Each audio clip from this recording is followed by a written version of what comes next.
I was drenched in sweat as I began to close the diary, when suddenly, the room's window slammed shut on its own, and when I looked at the chest again, its lock was sealed shut once more. At that moment, my heartbeat was so loud and fast that I forgot to breathe. It felt like everything had come to a standstill. I tried to gently put the diary back into the chest, but it felt like it was clinging to my hands, as if it wanted me to keep reading it. From behind, I heard Mom's voice.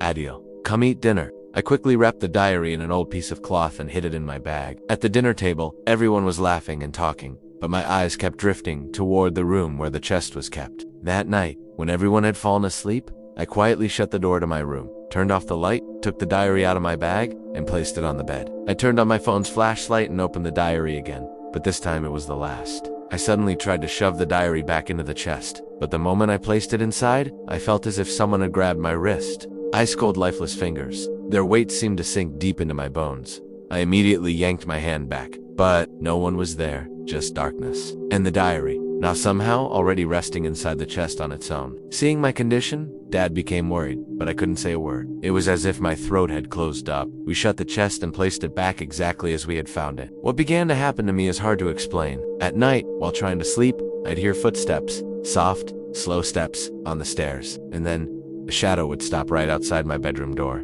Just breathing. Nothing else. One night I gathered the courage to open the door. No one was there, but the floor was wet, as if someone had walked barefoot, soaked from the rain. Everyone thought it was just my imagination, maybe a side effect of grief after Grandma's passing. But then, I held the cassette in my hand, my heart pounding. Do not listen. It wasn't just a phrase, it was a warning, a sentence that should have been obeyed at all costs. But for some reason, my hands had already placed it into the old cassette player. As soon as I pressed play, there was only a soft hissing sound from the speaker, then whispers, and then a deep, harsh voice echoed directly into my ears.